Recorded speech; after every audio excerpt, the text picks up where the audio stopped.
बीड लोकसभेची निवडणूक रंगात आलेली दिसते, कारण की काल जवळपास म्हणजे भरपूर नेत्यांनी जे आहे ते पंकजा मुंडे यांचा उमेदवारी अर्ज भरल्यानंतर शक्ती प्रदर्शन केलं होतं आणि यानंतर आता सर्व नेते मंडळी कामाला लागल्याचं चित्र आहे। आपल्यासोबत प्रकाश सोळंकी जे आहेत की ज्यांनी गावं पिंजून काढायला आता सुरुवात केलेली आहे।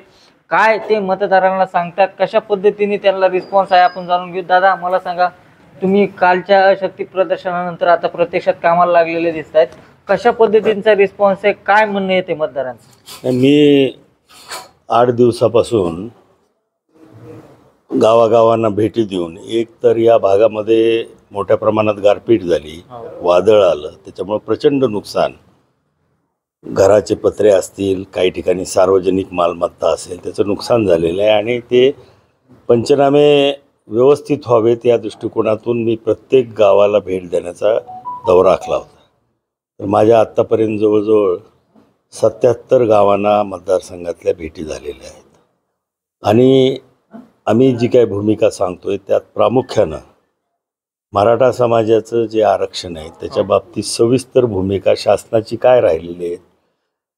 आंदोलन झालं, आंदोलकांनी मागण्या मांडल्या, परंतु शासनाने जी सकारात्मक भूमिका आरक्षण देण्याबाबत घेतलेली आहे ती कशा पद्धतीनं घेतलेली हे आम्ही लोकांना समजून सांगण्याचा प्रयत्न करतो। त्याचबरोबर 2019 पासून प्रत्येक गावात काय विकासाची कामं आमदारांच्या माध्यमातून झालेली आहेत त्याचाही आढावा आम्ही लोकांना देतो आणि प्रामुख्यानं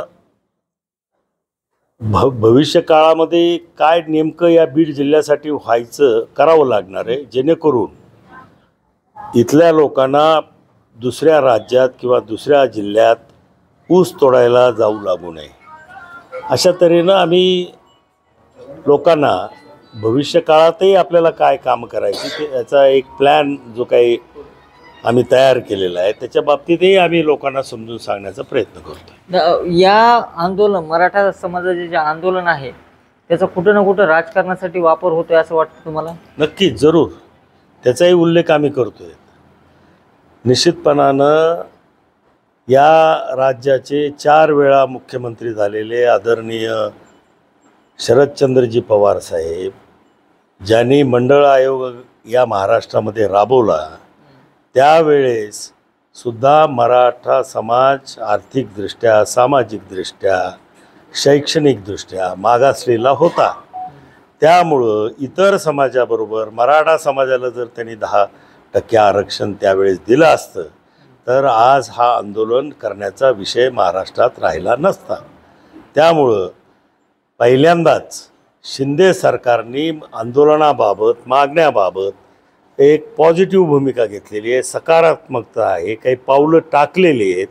50% मराठा समाजाला कुणबी प्रमाणपत्र मिळण्याचा मार्ग मोकळा झाला आहे। SC-BC सोशली आणि इकॉनॉमिकली बॅकवर्ड म्हणून 10% आरक्षणाचा कायदा पास झाला आहे। आता आरक्षणामध्ये शेवटचा टप्पा बाकी आहे आणि तो म्हणजे सगळ्या सोयऱ्यांना सुद्धा आरक्षणाचा लाभ देणं।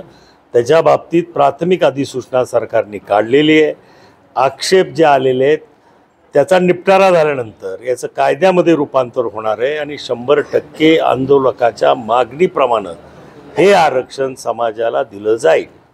मग तरुण या सगळ्या तुम्ही ही भूमिका मांडल्यावर काय त्यांच्या प्रतिक्रिया येतात? नाही पहा, आम्ही हे लोकांच्या समोर मांडतोय, कोणाच्या काय प्रतिक्रिया येत आहेत आम्ही विचारतो। याच्यापेक्षा जास्त तुम्हाला काय आणखीन माहिती पाहिजे का?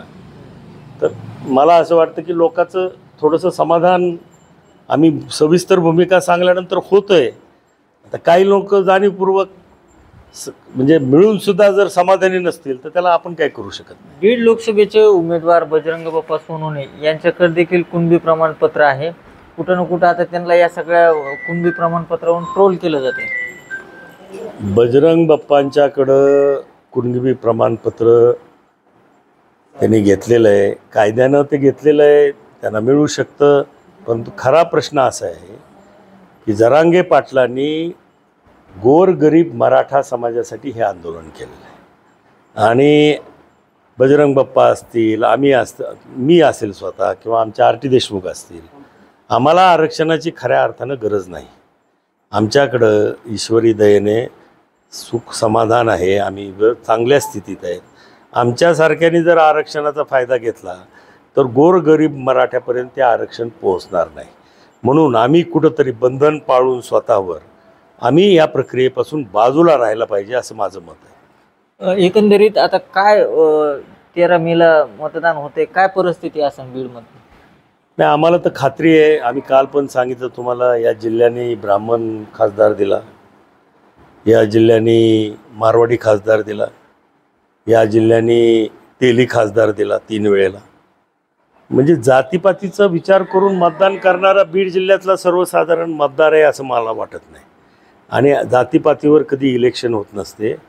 ही देशाच्या भवितव्याची निवडणूक आहे. देशामध्ये देशाच्या सरकारच्या माध्यमातून संरक्षण, परराष्ट्र नीती, परदेशी असणारा व्यापार,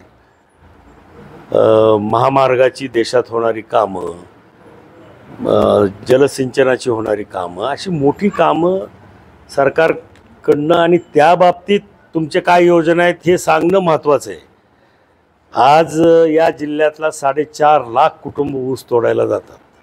त्यांना आम्ही वर्षभर साधा रोजगार देऊ शकत नाही.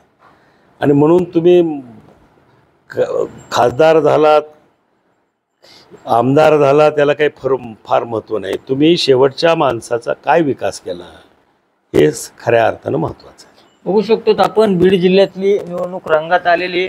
अनेक मुद्द्यांवर आमदार प्रकाश सोळंके यांनी थेट लक्ष वेधलेलं आहे. त्यामुळं आणि त्याचबरोबर त्यांनी बीड जिल्ह्याची भूमिका देखील स्पष्ट केली की जातीपातीच्या पलीकडे जाऊन बीड जिल्हा राजकारणामध्ये काम करणारा